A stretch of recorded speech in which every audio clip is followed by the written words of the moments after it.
এবার ভেনেজুয়েলাকে ঘিরে নতুন অভিযান শুরু করতে যাচ্ছে যুক্তরাষ্ট্র। একাধিক মার্কিন কর্মকর্তার বরাতে এ তথ্য প্রকাশ করেছে বার্তা সংস্থা রয়টার্স। জানিয়েছে, গোপন সামরিক কর্মকাণ্ডের মাধ্যমে নতুন অভিযান শুরু হতে পারে ভেনেজুয়েলার প্রেসিডেন্টের বিরুদ্ধে।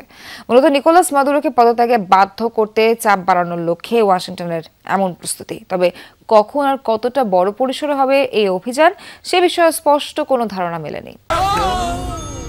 ডেন্টিস্টের পরামর্শ নাও নতুন কোলগেট অ্যাক্টিভ সল্ট।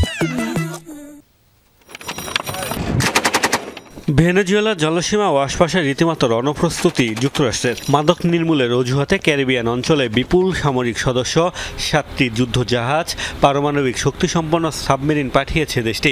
মোতায়েন করেছে বিশ্বের সবচেয়ে বড় রণতরী জেরাল্ড আর ফোর্ট। বলা হচ্ছে 1994 সালের পর এটি ক্যারিবীয় সাগরে যুক্তরাষ্ট্রের সবচেয়ে বড় সামরিক উপস্থিতি।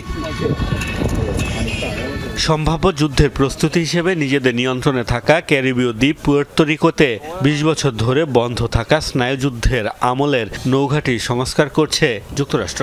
পুয়ের্তো রিকো ও ভার্জিন আইল্যান্ডের বিমানবন্দরেও স্থাপন করছে বিভিন্ন ফ্যাসিলিটি। মাদক নির্মূলের কথা বললেও ধারণা করা হচ্ছে যুক্তরাষ্ট্রের সামরিক এই তৎপরতা মূলত ভেনেজুয়েলার প্রেসিডেন্ট নিকোলাস মাদুরোকে উৎখাতের জন্য।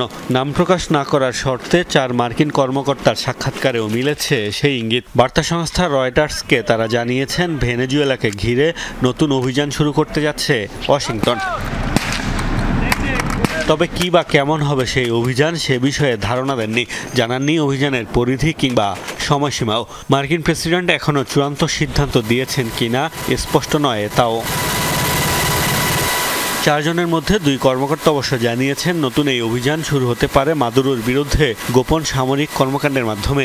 এ বিষয়ে রয়টার্সের প্রশ্নে কোনো মন্তব্য করেনি পেন্টাগন ও সিআইএ।